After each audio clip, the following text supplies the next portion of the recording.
All right, guys, here is your Flex Day notes. So this is for Wednesday the 15th. I'm making this available on Tuesday the 14th around 3 or 4, like I normally do on Flex Day stuff. So we're going to talk about SMART goals. SMART stands for, it's an acronym, stands for specific, measurable, attainable, result-oriented, and target dates or times. Another name for a SMART goal is what's called a good goal. But we're going to talk about each one of those things here in just a second.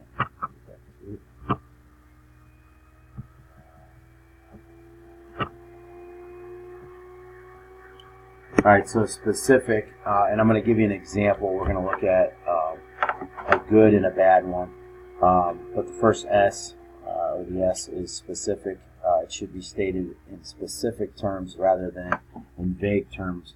I'll give you an example here. So the first one, this is a goal for a airline.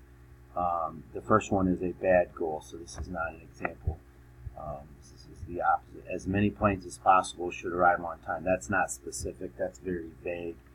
The second one is a SMART goal. 90% of planes should arrive within 15 minutes of the scheduled arrival. So very specific on the number of planes and the time that they should arrive. So that's specific. The M stands for measurable. So this is something that you can actually see and prove that it has happened. So it's a quantifiable goal. So we'll go back to the example. Again, as many planes as possible should arrive on time. You can't measure that, but you can measure to see whether or not 90% of planes should arrive within 15 minutes or not. You can measure that. The A stands for attainable.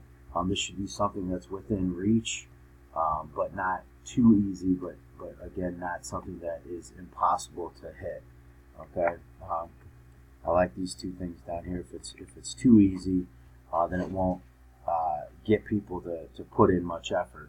But if it's impossible, then it could hurt morale in the company. You can kind of make people disenchanted. But again, it's got to be in that middle somewhere. So it's got to be something that you can achieve, but also something that isn't impossible, but not too easy. Go back to the goal and we'll look. As many planes as possible should arrive on time. Again, that's a bad goal. 90% of planes should arrive within 15 minutes of the scheduled arrival. An impossible goal, or one that wouldn't be able to achieve, if this would say 100% of planes, right? But this leaves room for error, but it's more than like 10% of planes, so that's a good, achievable goal. The R, results oriented. It should align directly with the company's vision. And the way to do that is to start with the word to and follow with action-oriented verbs such as complete, require, increase. We go back to the example. 90% of the planes should arrive within 15 minutes of the scheduled time. So really, you should say to have 90% of the planes arrive within 15 minutes. So again, it's result-oriented. And then the T, target dates or time, it should specify when they are to be obtained. It holds everybody accountable. So again, going back to goal, within 15 minutes of the scheduled arrival. Okay, so we know within 15 minutes we should have 90% of those planes on time. Okay, so again, going back, SMART goal is specific, measurable, attainable, results-oriented, and has a target date or a time specifically attached to that. One of the other reasons you want a time attached to it is that you know when you hit your goal.